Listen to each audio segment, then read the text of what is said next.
Kia ora, I'm Murph, I'm the scientist and lecturer here at the BHU, and today we're looking at some weed management. So we have three areas here that are part, or small patches that are part of our intensive organic market garden, and this is the third patch here, and then here's swinging around to the market garden itself. And we've had three very different contrasting weeds here. So these three areas that have now been cultivated, as you can see behind me here, had three very different weed scenarios, but they're all perennial weeds.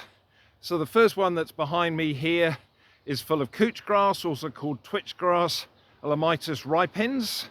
And this is what a really bad infestation of twitch grass looks like. Is Californian thistle that have been under black plastic, so have become etiolated, and also some twitch under that.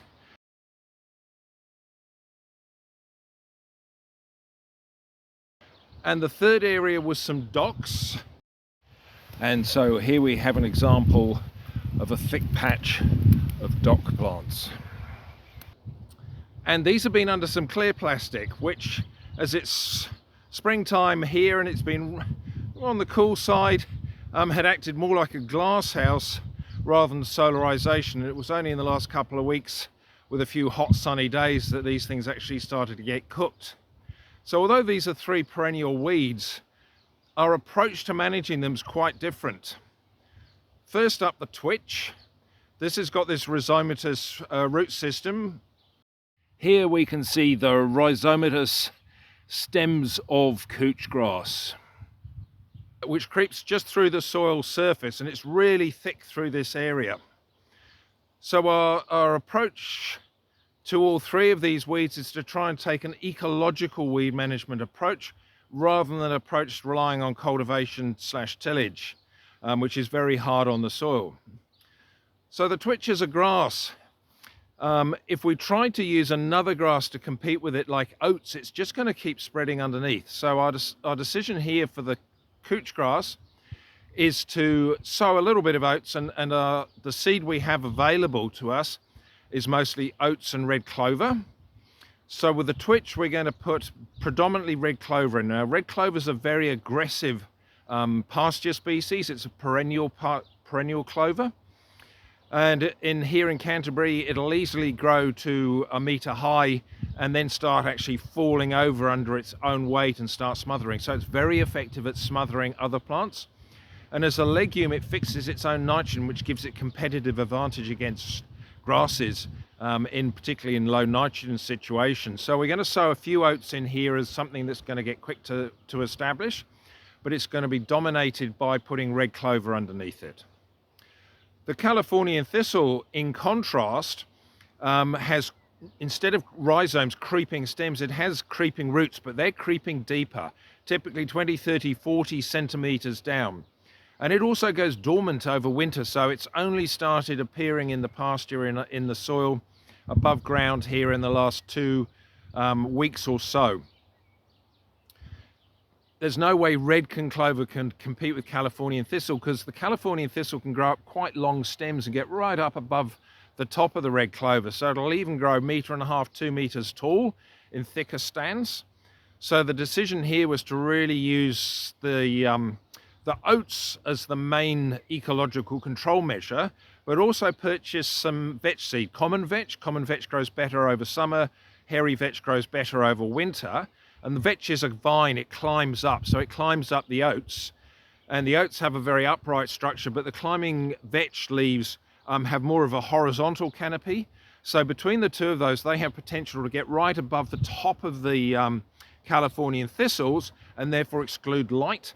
Californian thistles also are a very weak competitor underground. So the aggressive roots of the oats in particular will be able to get down there and compete strongly with the California thistle root system, and therefore we're hoping that that's really going to suppress it strongly.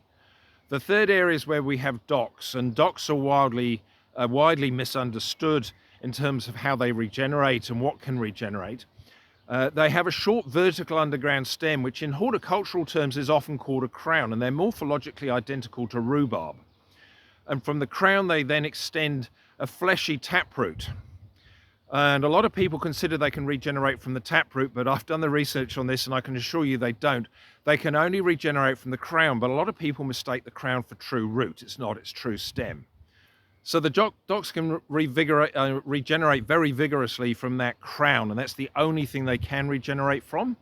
So what we've decided to do here is actually go in and do some repeat cultivations over the next 2, 3, 4 weeks, depending on how much and how quickly these docks actually start to come back, and knock them back with some cultivation, non-powered cultivation using our new sweep cultivator. And once we've given them a bit of grief and hopefully a bit of hotter weather, and that's helped desiccate those tubers out, then we're going to come back in, put some oats in and some more vetch, and maybe put some red clover underneath. And then the docks, being herbaceous species, they don't have woody stems apart from the flower stems. They can't get more than a foot or so, 30 centimeters above the ground surface, whereas the oats and vetch are going to be kind of growing up to my shoulders, and I'm reasonably tall. So that should then also hopefully sit there for the rest of the summer and smother those docks and really weaken them. And then by using this ecological techniques for managing these 3 different weed scenarios here, they're effectively also doubling up as a cover crop or a green manure, and they will be boosting soil life. Whereas if we come in here and we just come in and cultivated and cultivated and cultivated, that would have been really hard on the soil, used a lot of tractor diesel. Whereas using these ecological techniques, it's the smarter way for managing these weeds, looking after our soil while also achieving the outcomes of actually suppressing and hopefully getting on top of these perennial weeds. Hope you found that interesting.